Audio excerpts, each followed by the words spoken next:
আচ্ছা নমস্কার। মিক্সড টুক মিডিয়ায় তোমাদের প্রত্যেককে স্বাগত। আজকে দেখো তোমাদের কাস্ট ক্যাটেগরি রিলেটেড তোমাদের অনেকেই এই বিষয়গুলো নিয়ে অর্থাৎ কাস্ট সার্টিফিকেট নিয়ে উদ্বিগ্ন হয়ে আছো। তো আমি এই বিষয়গুলো অর্থাৎ রিভেরিফিকেশনের যে বিষয়টা কাস্ট ক্যাটেগরি সার্টিফিকেটগুলোর যে হচ্ছে রিভেরিফিকেশন, তো সেক্ষেত্রে তোমাদের যে কী, কী সমস্যার সম্মুখীন হতে পারো বা কেউ হতে পারে বা ভুয়ো সার্টিফিকেট যদি কারো থাকে তাহলে সেক্ষেত্রে অনেকেই কিন্তু যদি সেই ভুয়ো সার্টিফিকেট নিয়ে চাকরি করে সেক্ষেত্রে কী হবে? বা তোমার যদি সার্টিফিকেট বাতিল হয় তখন তুমি কী করবে? বা জরুরি ভিত্তিতে তুমি কোনো সার্টিফিকেট তোমার রিভেরিফিকেশন করার দরকার আছে, অর্থাৎ তুমি কোনো সেন্ট্রালে কোনো অর্থাৎ সেন্ট্রাল গভর্নমেন্টে কোনো জব পেয়েছো বা রাজ্য সরকারে কোনো জব পেয়েছো, তো সেক্ষেত্রে 2011 সালের পরবর্তী সময়ে ইস্যু করা কোনো সার্টিফিকেট অর্থাৎ সেটা এসসি এসটি ওবিসি হতে পারে।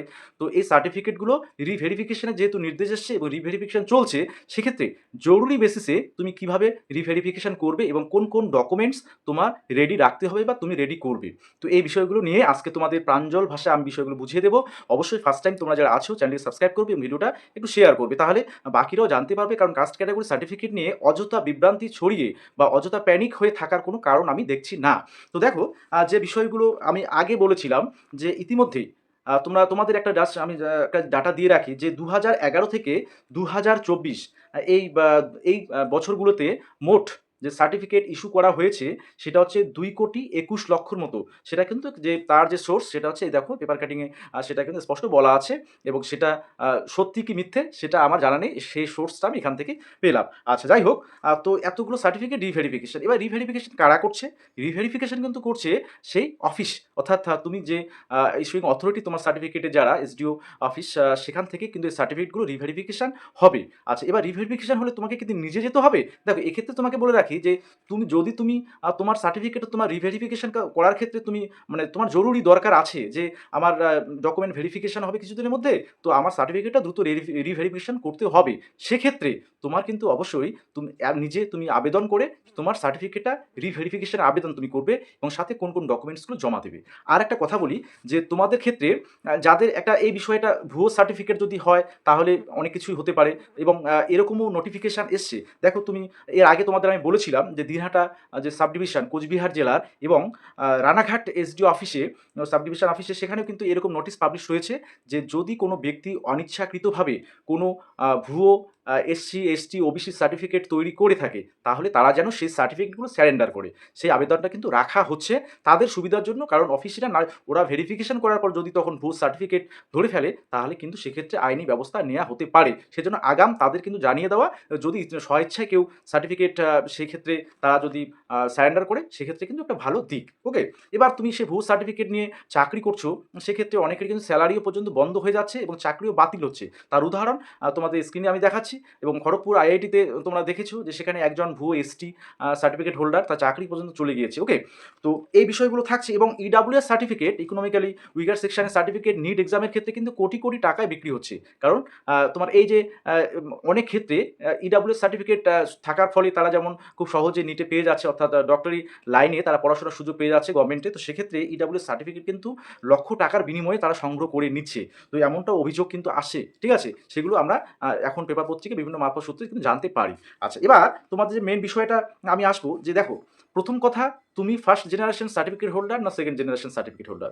আচ্ছা সেক্ষেত্রে তোমাদের যে বিষয়টা খুব জানা জরুরি বা জানা উচিত সেটা বলি যে তুমি যদি সেকেন্ড জেনারেশন সার্টিফিকেট হোল্ডার হও তাহলে তোমাকে ভাবতে হবে যে তুমি যার সার্টিফিকেটটা নিয়ে তোমার সার্টিফিকেটটা তৈরি করেছো তাহলে সেই সার্টিফিকেটটা যদি ভ্যালিড হয় তাহলে তোমারটা তো অটোমেটিক্যালি ভ্যালিড হয়ে গেল। অর্থাৎ তখন তোমাকে জাস্ট সার্টিফিকেটগুলো অর্থাৎ ডকুমেন্টসগুলো সাবমিট করলে তোমার কিন্তু খুব সহজেই রিভেরিফিকেশনটা হয়ে যাবে। ওকে, আর যদি ফার্স্ট জেনারেশন যাদের সার্টিফিকেট তাদের ক্ষেত্রে কী কী ডকুমেন্টস লাগবে সেই বিষয়গুলো খুব ভাইটাল হয়ে দাঁড়াচ্ছে। আচ্ছা তাহলে এবার আমি বলি যে তোমাদের কোন কোন ডকুমেন্টসগুলো লাগবে। যেমন এসসি এসটি সার্টিফিকেট হোল্ডার তোমরা যদি হও তাহলে প্রথমেই তোমার যে বিষয়গুলো লাগছে সেটা হচ্ছে বার্থ সার্টিফিকেট তুমি রেডি রাখবে।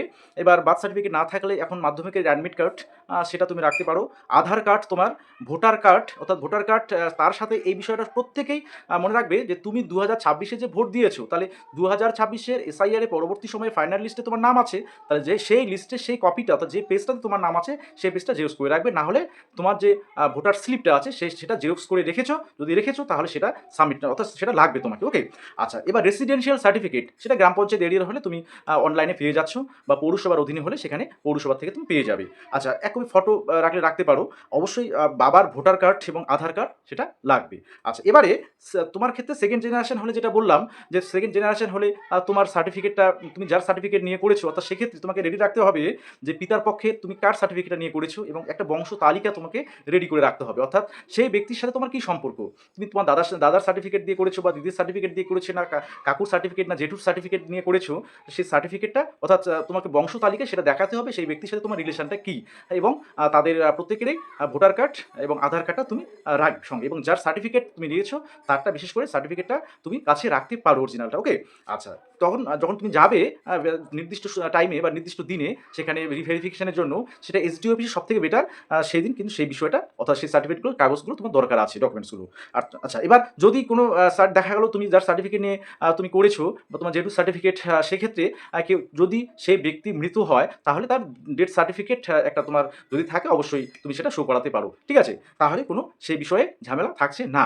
আচ্ছা, এবার যদি ফার্স্ট জেনারেশন এসটি কেউ থাকো, তাহলে তোমাদের বলবো ফার্স্ট জেনারেশন, সেক্ষেত্রে তুমি কীভাবে সার্টিফিকেটটা তৈরি করেছো।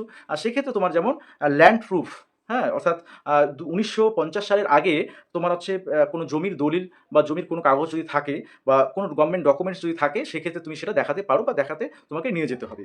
আচ্ছা, যেটা এসডিও অফিসে তোমরা দেখতে পারবে যে নোটিশ বোর্ডে যেগুলো টাঙানো থাকে সেগুলো থেকে কিন্তু এই ডকুমেন্টসগুলো, অর্থাৎ এই ডকুমেন্টসগুলো যে চাওয়া হচ্ছে সেখান থেকেই পাওয়া। ওকে, আচ্ছা, এই তথ্যগুলো। আচ্ছা, এরপরে তুমি পঞ্চনামা একটা তৈরি করেছিলে, অর্থাৎ 5 জনের সিগনেচার বা তাদের ডিটেলস নিয়ে তুমি সেই পঞ্চনামাটা সাবমিট করেছিলে। তো সেই পঞ্চনামাটা তুমি তৈরি করতে পারো। অর্থাৎ সেক্ষেত্রে আরেকটা, যে নিজের এলাকার তোমার কাস্টে এসসি এসটি যদি হয়ে থাকো, তাহলে সেই কাস্টে অন্তর্গত দুজনের কাস্ট সার্টিফিকেট এবং তাদের ভোটার কার্ড এবং আধার কার্ড তুমি জেরক্স করে রাখবে। ওকে, ডকুমেন্টস হিসেবে তুমি সেটা নিয়ে যেতে পারবে যেদিন তোমার রিভেরিফিকেশন ডেটটা দেবেন ওনারা। কারণ এমনিতে কিন্তু বর্তমানে এসডিও অফিসে এই বিষয়গুলো নিয়ে অনেক ঝামেলা চলছে, অনেক ঝামেলা বলতে অনেক তৎপরতা চলছে, এবং যাকে বলে সময় নেই বললে চলে। তবু শুধুমাত্র জরুরি বেসিসে যাদের এইগুলো দরকার হচ্ছে, যেমন এনসিএল যাদের দরকার হচ্ছে ওবিসির ক্ষেত্রে তাদেরকে দেওয়া হচ্ছে জরুরি বেসিসে, এবং যাদের রিভেরিফিকেশন জরুরি বেসিসে দরকার হয়ে পড়ছে তাদের ক্ষেত্রে এই সার্টিফিকেটগুলো কিন্তু রিভেরিফিকেশন দ্রুত করা হচ্ছে। এবং তবুও তাদের কিন্তু যেদিন তুমি যাবে সাবমিট করবে অ্যাপ্লিকেশন, সেদিনই কিন্তু হচ্ছে না, তোমাকে একটু সময় সেখানে তোমাদের লাগবে, অর্থাৎ সেক্ষেত্রে 1 সপ্তাহ লাগতে পারে।